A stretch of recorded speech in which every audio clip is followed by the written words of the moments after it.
তারা প্রতিষ্ঠিত সরকার এবং বাহিনীর বিরুদ্ধে লড়াই করেছিল। একদিকে নিজের মায়ের ভাষার অধিকার প্রতিষ্ঠার দাবিতে নিরস্ত্র মানুষ, আরেকদিকে জনগণের টাকায় কিনা সশস্ত্র পুলিশ এবং সেনাবাহিনী। কিন্তু না, তারা পিছান। এই 24-এর আন্দোলনেও আমরা একজন ছোট বোনকে দেখেছি। সম্ভবত সে বলেছিল সামনে পুলিশ, পিছনে স্বাধীনতা।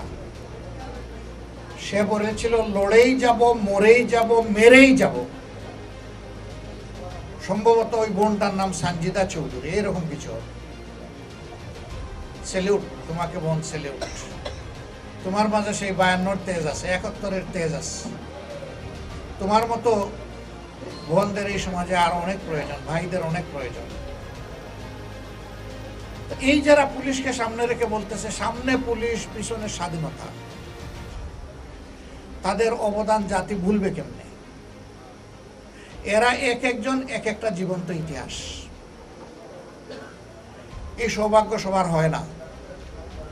সেই ইতিহাসকে স্মরণ করা জাতির কর্তব্য এবং এখান থেকে অন্যায়ের বিরুদ্ধে বিপ্লবী হওয়াও, শিক্ষা নেওয়া, এটাও কর্তব্য।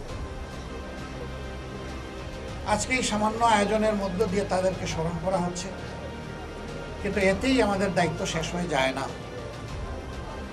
বরঞ্চ 52 আমাদেরকে শিক্ষা দিয়ে যায়, যেখানেই অন্যায় সেখানেই প্রতিবাদ, যেখানেই সন্ত্রাস, যেখানেই ফ্যাসিবাদ, সেখানেই প্রতিরোধ। এই জন্যে সকল ক্ষেত্রে জামাত ইসলামী একটি অর্থবহ পরিশুদ্ধির পক্ষে।